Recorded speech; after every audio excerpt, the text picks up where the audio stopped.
I think at this point I was still very much not necessarily lost, but I still had so much content that I knew that I just left at one place or another, that I didn't necessarily feel like I need to push the story forward right away. There are a lot of side dungeons.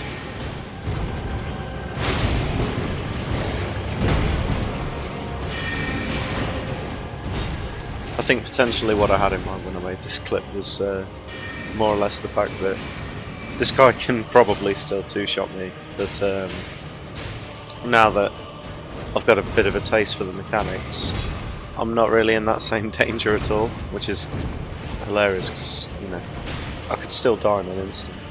Plus the other thing is as well, with the increased catalogue of spells, the power spike, the power shift, just utterly changes. This iconic music, I hate this. Just all of these dungeons, it just reminds me of them. So many of them are utter misery. And it's mainly just getting to the boss room. I think that's why I took this NPC summon. This is the first time going into this room. But it took me so long to get here, I was just like, well, whatever hell this is, I don't want to have to come here twice. Obviously, you get through the room and I can't even summon anything anyway, so it's a good job I did take it, to be honest. And, I mean, you might notice top left. So, at this point, you know I've killed Kotrick, but I haven't activated the rune, because I just had no idea that that was a thing that we had to go and do. But, yeah, still very green at this point. Not necessarily figured out all of the systems. I can't remember how far I was through the game before I figured out how to activate runes, but it wasn't early. Absolutely no regret taking the NPC summon, by the way, for this fight, because these particular enemies, all of these Black Knife assassins, as a mage, I struggled more with these than anyone else.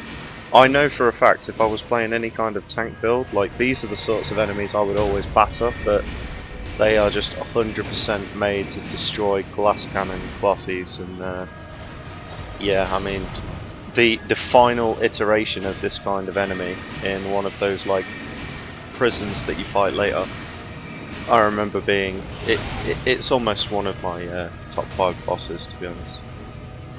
It might be a top 5, to be honest. It like story bosses, it's definitely not, you know, it doesn't compare to like the top 3, but it was still really, really personally challenging. As you see, I die here, but it still counts. Just being grabbed is ruthless.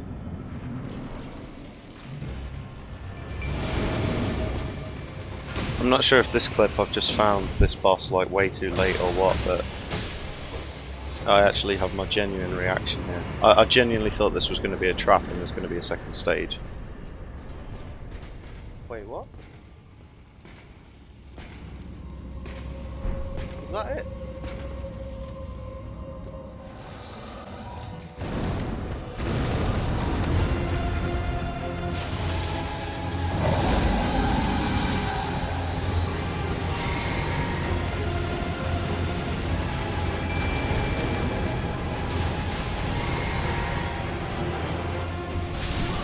I like this horse, but its inability to dodge means that it's just a total waste of fucking time sometimes.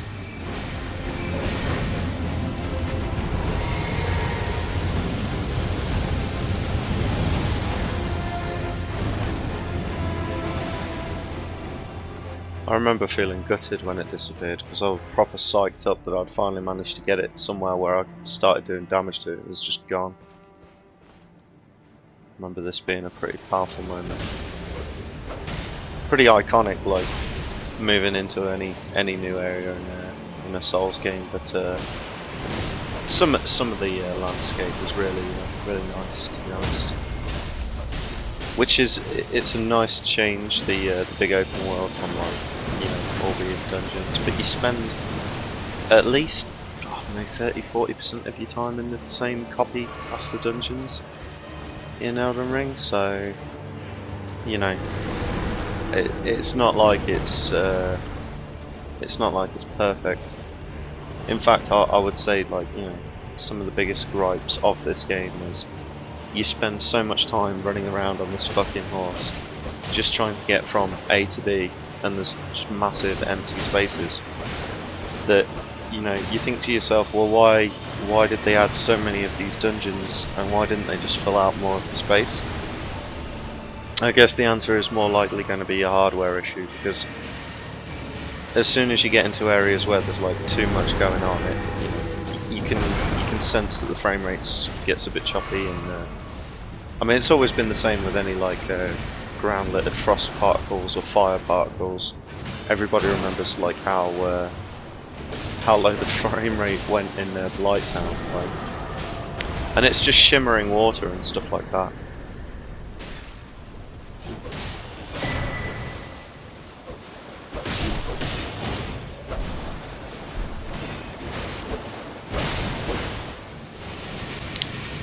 Here we are. I promise I'd branch out and try and get use out of all of my spells.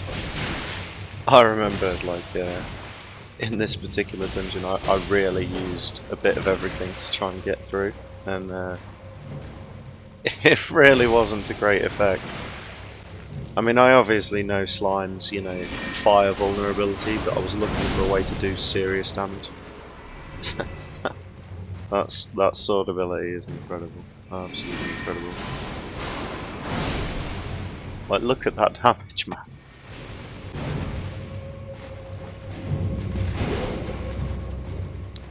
And of course, you know, the most effective way I found to get, like, past this guy is to, of course, just kite him and run around, because, you know, fuck that. Yeah. Imagine getting this far and then dying like that. It's just to reiterate that throughout my entire playthrough, the majority of the game, I have just been incredibly squishy, and a single mistake has immediately been punished and it's knocked me back. And to be honest, the speed that you get through certain encounters, because you've got this really good range strength, is just not. It doesn't cover for all of the times where some real stupid mistake knocks you back 5 minutes just because, you know, you got hit by something that you wouldn't have thought would have even killed you. And that's a lot of the problem with it, like these kinds of builds. Like, a lot of Souls games I've gone through playing a tank with like a real low DPS weapon, and it means that you just have to get really consistent with your attack patterns and attack little and often. But if you do that right, obviously, it means you learn a lot of the fights really, really well, because you spend a lot of time actually under fire. But yeah, it's just not the same as a mage. That's not to say that I haven't enjoyed it, but there is obviously like some major class differences that I wasn't used to. I mean, even just going glass cannon and not having a lot of stamina is like really, really rough. So the majority of the way through the game, I've always had to try and have some kind of buff on, so I've got like massive stamina regeneration. So I'm just not used to ever running out. Like, I would always make sure that I've got loads and loads of juice, because inaction in Souls just always means death. So something unique as well that I am not used to having with a glass cannon build, which I know several of the other people that I know that play Souls games, because they often will go glass cannon, either like dex build, high strength build, something like that. You have the chance to bypass certain mechanics, because obviously the percentage chances that each boss will like use all of its stuff are not the same. In fact, you can look up any Dark Souls wiki for like each individual boss, but there's always going to be like some abilities that you only see like 5 or 3% of the time. And yeah, I've watched several people go through like different playthroughs of like Bloodborne and Dark Souls where they've not even seen certain mechanics, and it might be their first time as well. They just take their first run is like, you know, they smash through it and they like totally annihilate a boss, and then on NG Plus it comes with this mechanic they didn't know it even had, and it decimates them. I've seen that happen a couple of times. And it's really funny because obviously whenever you play as a tank, your fight length is so extended, you end up always seeing most of the mechanics. Even if it's only once, you get to see it all. And but it's really eye-opening. It's a good way to expand your game knowledge, because then you if you can figure out a way to get through every single mechanic, like nothing surprises you, and then you're always prepared for things later down the line, because it's a case of experience. Because bypassing mechanics is obviously fine if you absolutely need to get through an area and you're you know, you're hard stuck. But to be honest, it's like, especially if it's early game, are you doing yourself any favours? Because later down the line, you know that these same mechanics are probably going to come up again, often more than one boss at the same time, because let's face it, From Software like to do that. I mean, I remember when I played Neo and it was the same sort of story. You fight a mid-game boss or an early game boss, and you better believe that later down the line they're going to make you fight it alongside with something else that you fought in the mid or early game as well. And being able to handle their more drastic AoE mechanics while something else is fighting you at the same time, you know, that's what takes the real skill. You can see now I'm like entering Caleb for the first time, and I think I did get teleported here really early on, and the whole place like just scared the fucking piss out of me. It was just like, wow, this whole place just screams endgame to me. But obviously it is more of a mid-game area, so obviously at this point I still hadn't found my way into the academy. Like, I'd done so much of that whole, like, was it Lernia, the lake area, but I couldn't find my way into the academy, so I couldn't fight the boss. So I'm just like, well, I've got to go somewhere. Oh god, this bit.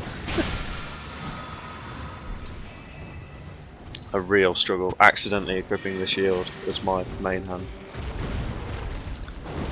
And yeah, fighting my way all the way through this castle, looking for General Radahn as my second major boss, and yeah, not really knowing what the fuck's going on. Disappearing enemies when you get past this area, because they zone apparently. Yeah, I knew that, you know, I knew that I took a few different quests. I didn't realise that that would change up the way that this whole area was, and that the festival had started. I had no idea what the fuck that was all about. Again, From Software really really doing us dirty with these quests that aren't trackable in some kind of log, because I got no context. Cue badass slow walk. And yeah, Star Scourge Radahn. So finally getting to here, and yeah, realizing that all of the NPCs that I've encountered so far are actually going to come in clutch for this. I had no problem getting as much help with this as possible. This is actually the sort of encounter I love. I love anything where you can get like a horde of allies on your side and just see the way that the AI actually gets involved. Obviously, I'm big fan of like a lot of the old RTS games, Age of Empires, Warcraft 3, etc. And anything where you've just got like mindless drones getting involved and fighting. It's good to see the way that they contribute to a Souls game boss.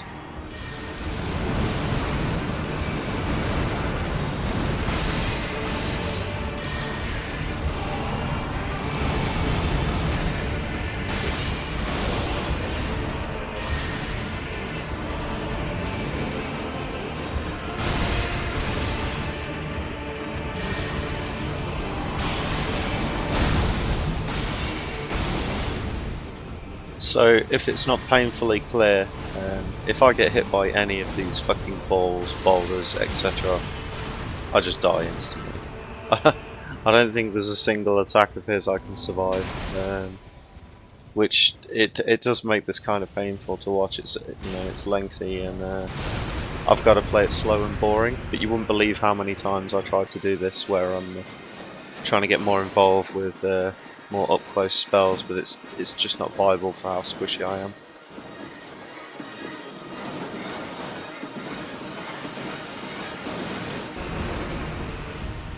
Of course, it's not to say that this boss wasn't obviously encountered, well, designed, sorry, for people to just constantly keep bringing the NPCs back, so I don't think From expected you to just come in and try and solo this relentless piece of shit on your own, but, you know.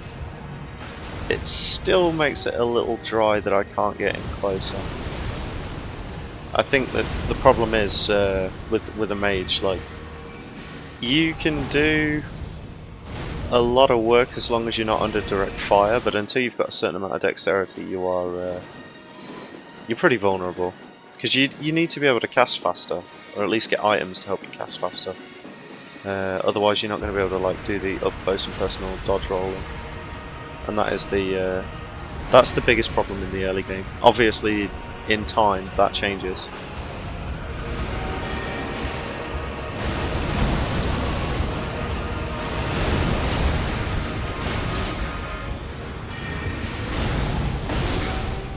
Nearly throwing there for pride.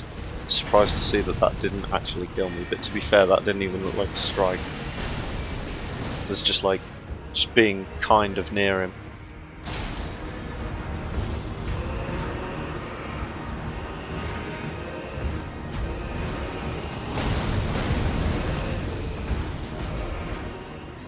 Notice I'm being super safe and still summoning because there's just no way I'm throwing this. I don't think I was here more than 2 hours, to be honest, but I did have a lot of like 5% wipes or something. And it's just down to the fact that as soon as he puts those boulders up around him, if I go near them, they always seem to hit me. And yeah, it's just over. It's kind of crap. I don't like that mechanic much. It's the same overpowered Dark Souls 1 like DLC magic that killed everybody, but on a much larger scale. What a sick way to fight, eh, mate? The glory of the clash is shared by Radahn and you, and then a falling star right before our eyes. That's what I'm saying, mate. I feel like this guy was designed by my soulmate. Ah, hello there. And then this guy reminds me so much of my guildmate Chimney. You are well and truly a champion, friend. Just the way that he talks, and the way that he self-implodes at the end.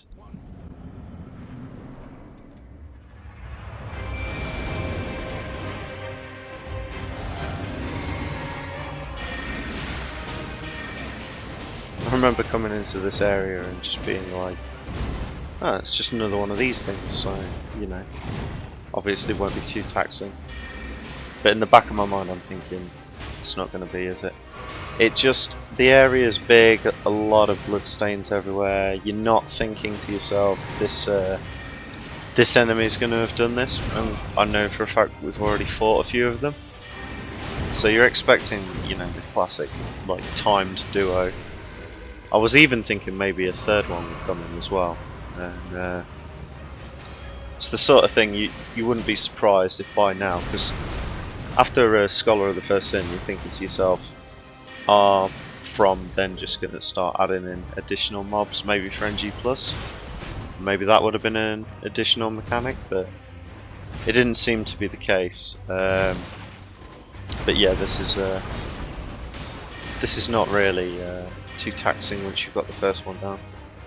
Crucible Knights are pretty tough enemies by themselves, but I've found most of them are made more difficult by the environment they're in and not their actual kit. There are a couple of instances where they one-shot me in certain environments just purely because I'm caught a little bit off guard, but yeah, like I say, it's mostly the environment. In fact, there's one area where I think a Crucible Knight engages me, and it flew itself off a cliff. So it's like, okay, so they're really dangerous, but you know they are, you know, they're berserkers. They're potentially like can just ruin themselves.